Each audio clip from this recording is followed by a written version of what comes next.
வணக்கம், நான் உங்கள் ஜெயா. இன்றைக்கி நம்ம இந்த வீடியோவில் ஃப்ரீ வேர்ஸை பற்றி பார்க்கலாம் வாங்க. போயட்ரியில் ஃப்ரீ வேர்ஸ்னால் அந்த போயட்ரியில் எந்த விதமான ஃபிக்ஸ்டு மெட்ரிக்கலோ ரைம் ஸ்கீமோ கிடையாது அப்படின்றது தான் அர்த்தம்.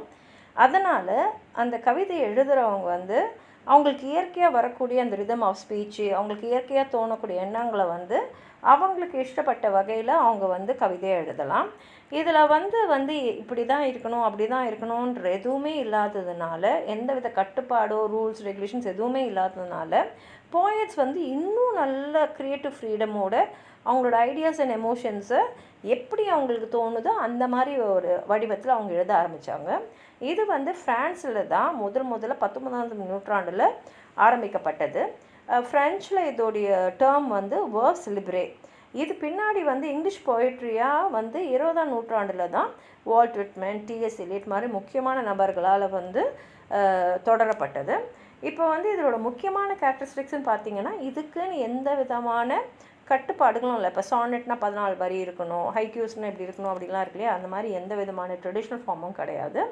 இதில் இயற்கையாக அவங்களுக்கு தோணக்கூடிய விஷயங்களை அப்படியே ஸ்பான்டேனியஸாக அவங்களுடைய சொந்த ஸ்டைலில் அவங்க எப்படி ஒன்றா எழுதிக்கலாம் போயட்ஸு.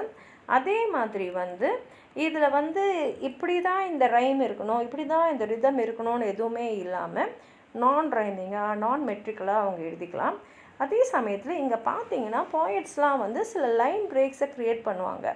இது எதுக்குன்னா அந்த போயமில் ஒரு பாசிங் கொடுக்கறதுக்கு. அதே மாதிரி இப்போ பேசும்போது நம்மளும் ஏற்ற இறக்கங்களோட தானே நம்ம உணர்வுகளை வெளிப்படுத்துறதுக்கு பேசுகிறோம்.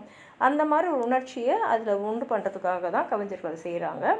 அதே சமயத்தில் இதில் பார்த்திங்கன்னா ரொம்ப பவர்ஃபுல்லான இமேஜரி, அப்புறம் அந்த ஃப்ரேசஸ்லாம் ரொம்ப யூனிக்காக, அந்த மொழி கூட ரொம்ப டிஃப்ரெண்ட்டாக இருக்கிற மாதிரி. ஏன்னா அவங்க உள்ளத்தில் தோன்றத அந்த உணர்ச்சியை அந்த எண்ணத்தை அவங்க அப்படியே எழுத்து வடிவத்தில் கொண்டு வராங்க. அதனால் இதில் போயட்ஸ்க்கு ரொம்ப பவர்ஃபுல்லான இமேஜரி அவங்க யூஸ் பண்ணலாம்.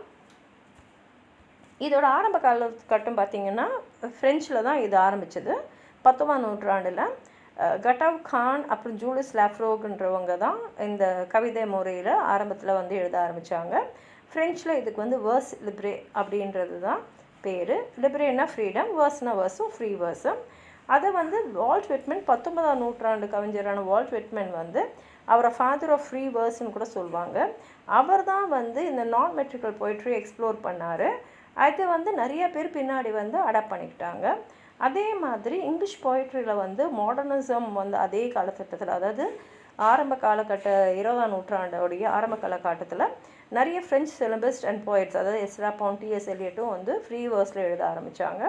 இதுக்கான எக்ஸாம்பிள்ஸ்ன்னு பார்த்தீங்கன்னா Walt Whitman, William Carlos Williams அவங்க எழுதின ஃப்ரீ வேர்ஸ் ஃபார்ம்ஸ் போயம் சொல்லலாம்.